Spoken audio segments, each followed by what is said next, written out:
Kata jaod bura mandhiwa bende koro chako yudo kome makamano ero kama bende ne otiyo kod otiko nero mar odiema mano migosi Martin Owino kama bende koro ne oyombo jogo kama bende ne olaro godo koma makamano maende nyiso nyakoro mogi ajwanga ni jogo eko kata ji mathoth josiasa mathoth mabende ne odok manyo kombe gieki ne ochako yudo kombe gieki tielo go mar ariyo kod tielo go mar adek kama jalno mabende ne manyo koma mar od bura Suna East migosi Junet Mohamed ne oyudo koma mar od bura makamano kuom thuolo nero mar tielo adeka. Assembly. Those are the results that I have now. The voter turnout there was 71,027. 71,027.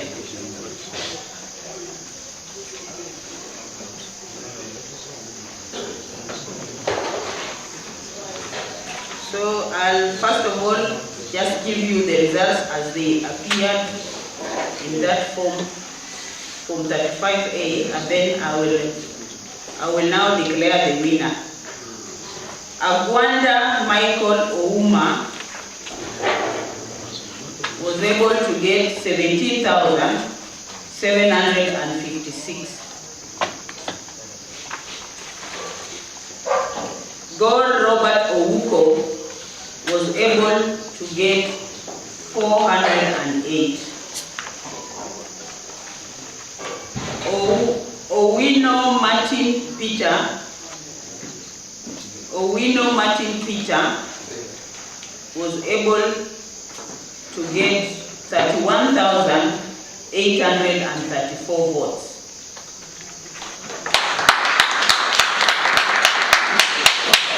Oyugi Agostino Neto was able to get 20,857 votes.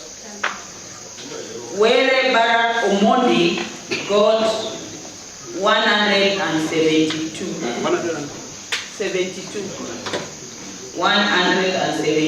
votes. So the winner is Owino Martin. Manobe makele giko mi weche geko manyien yoro adimba nyakoro moge juang pod wadhi nyime kod goyo nyong'ong e weche geko mabende biro kata molo no e mesa mar ka weche kaka ng'iyo results goeko kata duoko goeko mabende biro mag tend piny Kenya kama bende wageno ni jakoma mar IEBC migosi Wafula Chebukati biro lero nwa mathoth kotenore kod weche geko makamano. Kik bed gi buok, kik bed gi luoro nyakoro moge jwanga waket mana kwe to ni mar wantiere kod geno. Nan jaso mar Elizabeth Otieno ka jaloko marwa ne en Pauline.